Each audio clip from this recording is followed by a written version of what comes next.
जय हिंद दोस्तों, वंदे मातरम। पीएम मोदी की लोकप्रियता का अनुमान मुझे नहीं लगता किसी को भी लगाने की ज़रूरत है कि वो वैश्विक तौर पर कितने ज़्यादा लोकप्रिय हैं। हालांकि भारत में कई सारे ऐसे लोग भी मौजूद हैं जो कि इस बात को मानते नहीं और इस बात से किसी भी तरह का इत्तेफाक नहीं रखते हैं। उनको ये लगता है कि भाई ये सब कुछ सिर्फ और सिर्फ मोदी की मार्केटिंग का कमाल है और कुछ नहीं। मतलब मोदी जी उतने लोकप्रिय है नहीं जितना कि उनको दिखाया जाता है या फिर बताया जाता है। सिर्फ अंधभक्तों के दिमाग में पैदा हुआ एक फितूर है और उसके अलावा कुछ भी नहीं। वहीं लोग ये भी मानते हैं कि भाई मोदी जी का ये लास्ट टर्म है, मतलब इसके बाद वो 2024 में जो चुनाव होने हैं उसमें वो प्रधानमंत्री बन ही नहीं सकते। उन लोगों को मैं याद दिला दूं कि प्रशांत किशोर ने ये खुद कहा है कि भैया मोदी जीते या हारे इस बात से कोई फर्क नहीं पड़ता, लेकिन इंडिया की पॉलिटिक्स के सेंटर में बीजेपी मौजूद रहेगी। और ये बात लोगों को समझनी चाहिए कि पीएम मोदी देश से बड़े तो है नहीं, तो इसीलिए आपको ये समझना पड़ेगा कि मोटे मोटे तौर पर आप बीजेपी को काफ़ी लंबे समय तक झेलने वाले हो। मतलब समझना पड़ेगा। इन सभी चीज़ों के बीच में अभी जो सभी वैश्विक स्तर के नेताओं की जो मीटिंग हुई, जिसमें कि बिडेन, इजराइल के पीएम, अपने भारत के पीएम सभी पहुंचे थे, वहां का एक वीडियो भैया जारी किया गया है। इस वीडियो में इजराइल के जो नए प्रधानमंत्री हैं बेनेट साहब, वो मोदी से बात करते हुए दिखाई दे रहे हैं और उस बातचीत के दौरान वो ये कहते हैं कि भैया आप इजराइल में बहुत मशहूर हो, तो आप एक काम करो, आप इजराइल आ जाओ और हमारी पार्टी ज्वाइन कर लो। आप लोग ये वीडियो देखिए सबसे पहले तो। I told you, you're the most popular person in Israel. Thank you. Want to join my party? मतलब इस वीडियो के वायरल होने के बाद ऑब्वियस सी बात है, देखिए कई लोगों को मिर्ची लगनी थी और लगी भी। मतलब कुछ लोगों को लग रहा था कि हाँ भाई बहुत अच्छी बात है, इजराइल को हमारे मोदी जी को लेके चले जाना चाहिए। वहीं कुछ लोग इसमें कुछ अच्छा देख रहे थे कि देखिए भारत और इजराइल की जो दोस्ती है ये कितनी प्रगाढ़ है। और कुछ लोग जो बातें कर रहे थे कि बेंजामिन नेतन्याहू के चले जाने के बाद भारत और इजराइल के संबंधों में खटास आ सकती है, उनके ही मुंह पर ये तमाचा है। क्योंकि कई सारे लिबरल्स, इंटेलेक्चुअल्स, पढ़े लिखे लोग ये चीज़ का दावा कर रहे थे कि भाई इजराइल अब पहले जैसा नहीं रह गया है। लेकिन कल का जो एक वाक्य सामने आया था जिसमें कि यूएनएचआरसी की रिपोर्ट को फाड़ दिया गया था मंच के ऊपर इजराइल के राजदूत के द्वारा, और फिर अब इस वीडियो का सामने आना ये दिखाता है कि इजराइल अभी भी वैसा ही है और इजराइल के लोगों की मानसिकता भारत को लेकर बहुत ज़्यादा पॉजिटिव है। ये बात अलग है कि हमारे भारत में कुछ लोग ऐसे बैठे हुए हैं जो कि किसी दूसरे देश से अगर अच्छे संबंध होते हैं तो उनको वो भी अच्छा दिखाई नहीं पड़ता। प्रधानमंत्री नरेंद्र मोदी बुधवार मतलब 3 नवंबर को देश लौट आए। 5 दिनी यूरोप दौरे के दौरान उन्होंने G20 और जलवायु सम्मेलन में हिस्सा लिया। ग्लासगो से मंगलवार रात उन्होंने देश के लिए उड़ान भरी थी। इससे पहले उनका एक वीडियो काफ़ी वायरल हो रहा है जिसमें इजरायली प्रधानमंत्री नफ्ताली बेनेट उन्हें अपने देश में बेहद लोकप्रिय बता रहे हैं। जलवायु परिवर्तन के मुद्दे पर वैश्विक सम्मेलन COP26 में शामिल होने के लिए प्रधानमंत्री मोदी स्कॉटलैंड के ग्लासगो गए थे। मंगलवार को उन्होंने इजराइल के प्रधानमंत्री बेनेट से मुलाकात करी। जैसे ही दोनों नेता मिले, इजराइल के प्रधानमंत्री ने कहा कि आप इजराइल में बहुत पॉपुलर हैं, आइए और मेरी पार्टी ज्वाइन कीजिए। इस पर मोदी ने उन्हें धन्यवाद कहा और फिर इस ऑफर पर ठहाके मारकर हंसने लगे। ये वीडियो काफ़ी ज़्यादा वायरल हुआ। बेनेट ने पीएम मोदी से मुलाकात के दौरान कहा कि मैं आपको धन्यवाद देना चाहता हूं। आप ही वो व्यक्ति हैं जिसने भारत और इजराइल के बीच संबंधों को फिर से शुरू किया। दो अनूठी सभ्यताएं, भारतीय सभ्यता और यहूदी सभ्यता के बीच एक गहरा रिश्ता है और मुझे पता है कि ये आपके दिल से आता है।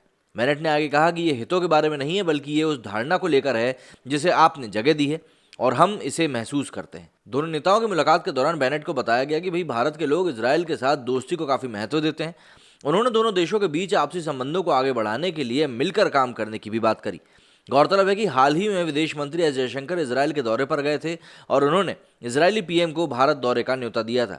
इसके बाद अब दोनों देशों के पीएम की मीटिंग हुई है। बेनेट इसी साल जून में इजराइल के प्रधानमंत्री बने हैं। ये दोनों नेताओं की पहली ऑफिशियल मुलाकात है। राजनीति में आने से पहले बिजनेसमैन रहे बेनेट ने उन पुराने दिनों को भी याद किया जब वे एक हाईटेक कंपनी चलाते थे और बाद में उसका विलय एक भारतीय कंपनी में कर दिया था। इजराइल के प्रधानमंत्री ने मोदी से कहा कि ऑफिस में इजरायलियों और भारतीयों का एक समूह था जिन्होंने साथ मिलकर कई सारे इनोवेशंस किए। बहुत कुछ है जो हम आपसे सीख सकते हैं और आपस में बढ़कर आगे भी जा सकते हैं। प्रधानमंत्री कार्यालय ने इस मुलाकात को लेकर ट्वीट किया कि इजराइल के साथ मित्रता को और प्रगाढ़ करते हुए प्रधानमंत्री नरेंद्र मोदी और नफ्ताली बेनेट के ग्लासगो में सार्थक बैठक हुई। दोनों नेताओं ने नागरिकों के फायदे के लिए सहयोग के विभिन्न उपायों को मजबूत करने पर चर्चा की। इसके साथ ही पीएम मोदी ने बेनेट को भारत आने का निमंत्रण भी दिया क्योंकि दोनों देशों के राजनयिक संबंधों की स्थापना के 30 साल पूरे होने जा रहे हैं।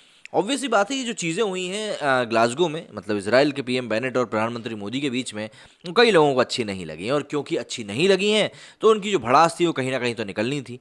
तो ये पूरी भड़ास भी ट्विटर के ऊपर निकल कर सामने आई है। अमित शाह स्टेन ने ये ट्वीट करते हुए बताया था कि Israel's PM Bennett to Narendra Modi, you are most popular man in Israel, come and join my party. ये वो ट्वीट किया गया था, इसके बाद ये वीडियो काफी वायरल हुआ था।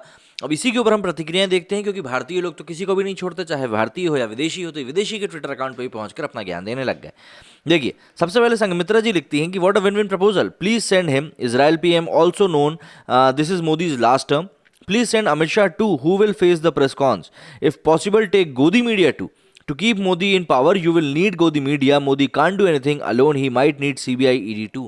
अब देखिए, ऐसा है कि फिर अब कोई अगर ये कहे कि उसको फला व्यक्ति को पाकिस्तान भेज दो, तो आपको बुरा नहीं लगना चाहिए, क्योंकि आप भी तो हमारे देश के प्रधानमंत्री को इजराइल भेजना चाहते हो। ललित लिखते हैं, proud of you Modi ji, his aggressive foreign policy is giving us good returns, also appreciate Jaishankar, he is also doing a great foreign diplomacy. नहीं तो अपना Manmohan, nobody was interested to talk to him as everybody knew who was controlling him. यहाँ पर कुछ चीज़ें तो ऐसी भी दिखी हैं कि भैया लग रहा था कि मोदी जी ज़बरदस्ती गले लगा रहे हैं। ये तस्वीर आप देख सकते हैं, ये मनमोहन जी खड़े हुए हैं और यहाँ पर बाकी के जो नेता हैं ये बात कर रहे हैं। ये फ्रांस के हैं, ये मोहतरमा को मैं भूल रहा हूँ, और बराक ओबामा को हम सभी जानते ही हैं। अर्दोगान भी वहाँ खड़े हुए दिख रहे थे, और ये मोदी जी की तस्वीर है। तो आप समझ सकते हैं कि भाई किस तरह से ये पूरा चेंज आया हुआ है।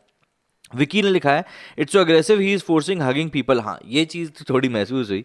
बाबा लिखते हैं, जल्दी जल्दी जाओ और इजराइल जितना डेवलप्ड है उसके भी अच्छा प्यार से लगा दो, सब बेच दे। इजराइल, अच्छा इजराइल में कोटा सिस्टम चलता है कि नहीं चलता, ये पता है क्या? भारत आत्मज लिखते हैं कि Israel has a very special place in heart of Indians, lots of love and respect from India for our Israel citizens.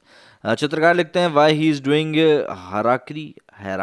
S N Gupta ने यहाँ पर 2 फोटो जो है वो ट्वीट करते हुए बताया है, इस मुलाकात के बारे में जानकारी दी है उन्होंने। There are black disk sort of thing on Israel PM's head, what's that, curious to know. Alok Shukla ने जवाब दिया है कि महंगाई है ज़रूर और इस पर ध्यान देना चाहिए, लेकिन ये केवल अपने देश में नहीं है, ज़रा आसपास के देशों में भी और नज़र डाल लीजिए, खुद समझ सकेंगे। हालांकि ये महंगाई का समर्थन कतई भी नहीं है। उत्कर्ष ने लिखा है, Israel is a valuable friend who has proven his friendship to us time and again by taking our side in all geopolitical matters related to Bharat. We look forward to further strengthen Indo-Israel ties to new levels. तेजस लिखते हैं, शेर तो ठीक है but खर्चा बहुत हो रहा है भाई। ये बात तो खैर है, खर्चा इतना ज़्यादा हो रहा है कि पेट्रोल डलाने के पहले आप खुद भी सोचना पड़ता है यार कि क्या है। मतलब कल हमने डलाया था तो वो 118 रुपये कुछ पैसे था, 100 रुपये में 0.85 लीटर पेट्रोल आया था, क्या बताएं। शांति मकवाना लिखा है कि we are what God has made us in the place where we are, nothing and nobody can change it. The love between Israel and India will be maintained, respected and restored. Long live India, Israel brotherhood. Congress to Modi ji. अच्छा, Congress to Modi ji, Congress इस बोलने की condition में तो आए, कांग्रेस ये बोलने की कंडीशन में नहीं आ पा रही है। जब तक मजबूत विपक्ष नहीं बनेंगे तब तक बोलेंगे कैसे? बोलने को तो बहुत कुछ बोल लेंगे पर भाव नहीं मिलेगा। शान लिखते हैं, happy to note that our leader is popular in our country, speaks volumes but we need him here to rectify a lot of past mistakes. जिस तरीके से लोगों के रिएक्शन भी सामने आ रहे हैं, ऑब्वियस सी बात है ये चीज़ें ऐसी हैं जो सभी को अच्छी नहीं लगती हैं, तो उस प्रकार के ही रिएक्शंस निकल कर सामने आते हैं। आपका क्या कहना है इस मामले में मुझे कमेंट करके जरूर बताइएगा। मेरे इस वीडियो में फिलहाल इतना ही। जय हिंद, जय भारत।